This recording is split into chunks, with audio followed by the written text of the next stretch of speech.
Title 8 of the Civil Code of the Philippines, Support. Article 194. Support comprises everything indispensable for sustenance, dwelling, clothing, medical attendance, education, and transportation in keeping with the financial capacity of the family.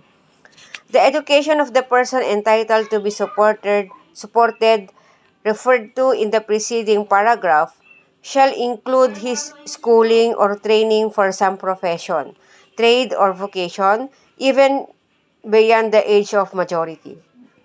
Transportation. Transportation shall include expenses in going to or from school or to and from place of work. 195. Subject to the provisions of the succeeding articles, the following are obliged to support each other to the full extent to set forth in the preceding article. 1. The spouses. 2. Legitimate ascendants and descendants. 3. Parents and their legitimate children, and the legitimate or illegitimate children of the latter. 4.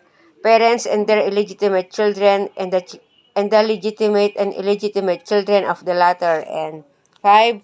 Legitimate brothers and sisters, whether of the full or half-blood. Article 196. Brothers and sisters not legitimately related, whether of the full or half-blood, are likewise bound to support each other to the full extent set forth in Article 194, except only when the need to support of the brother and sister, being of age, is due to a cause imputable to the claimant's fault or negligence.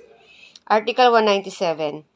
For the support of legitimate ascendants, descendants, whether legitimate or illegitimate, and brothers and sisters, whether legitimately or legitimately related, only the separate property of the person obliged to give support shall be answerable, provided that in case the obligor has no separate property, the absolute community or the conjugal partnership, if financially capable, shall advance the support, which shall be deducted from the share of the spouse obliged upon the liquidation of the absolute community or of the conjugal partnership. Article 198. During the proceedings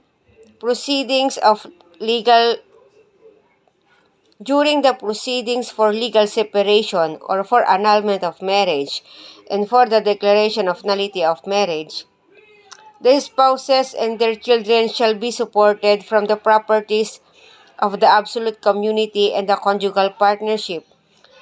After the final judgment granting the petition, the obligation of mutual support between the spouses ceases. However, in case of legal separation, the court may order that the guilty spouse shall give support to the innocent one, specifying the terms for such order. 199. Article 199. Whenever two or more persons are obliged to give support, the liability shall devolve upon the following persons in the order herein provided. 1. The spouse. 2. The descendants in the nearest degree. 3. The ascendants in the nearest degree. And 4. The brothers and sisters. Article 200. When the obligation to give support falls upon two or more persons, the payment of the same shall be divided between them in proportion to the resources of each. However, in case of urgent need and by special circumstances, the judge may order only one of them to furnish the support provisionally, without prejudice to his right to claim from the other obligors the shares due from them.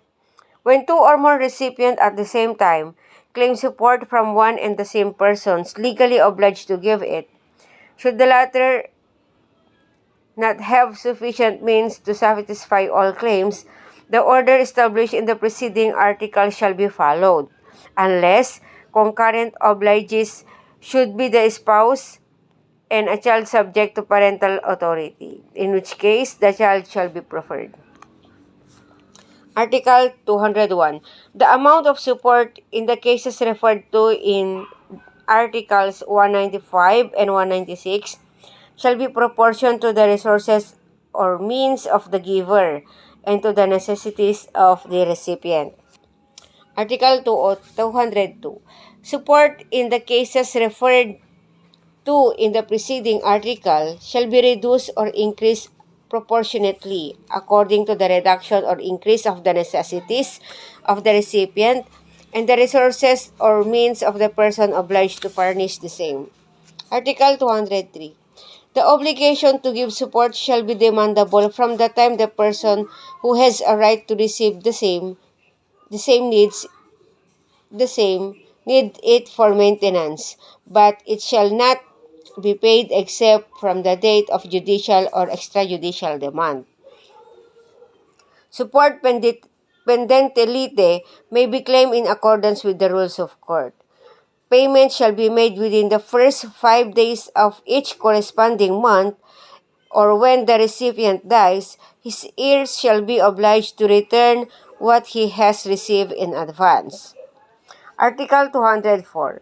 The person obliged to give support shall have the option to fulfill the obligation either by paying the allowance fixed or by receiving and maintaining in the family dwelling the person who has a right to receive support. The latter alternatively cannot be availed of in case there is a moral or legal obstacle thereto. Article 205. The right to receive support under this title, as well as any money or property obtained as such support, shall not be levied upon on attachment or execution. Article 206.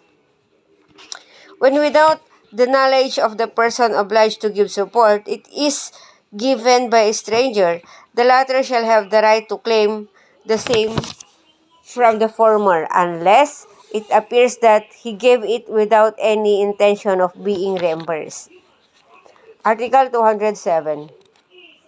When the person obliged to support another unjustly refuses or fails to give support when urgently needed by the latter, any third person may furnish support to the needy individual with a right of reimbursement from the person obliged to give support. This article shall particularly apply when the father or mother of a child under the age of majority unjustly refuses to support or fails to give support to the child when urgently needed. Article 208. In case of contractual support or that given by will, the excess in amount beyond the required for legal support shall be subject to levy on attachment or execution. Furthermore, contractual support shall be subject to adjustment whenever modification is necessary due to the change of circumstances manifestly beyond the contemplation of the parties.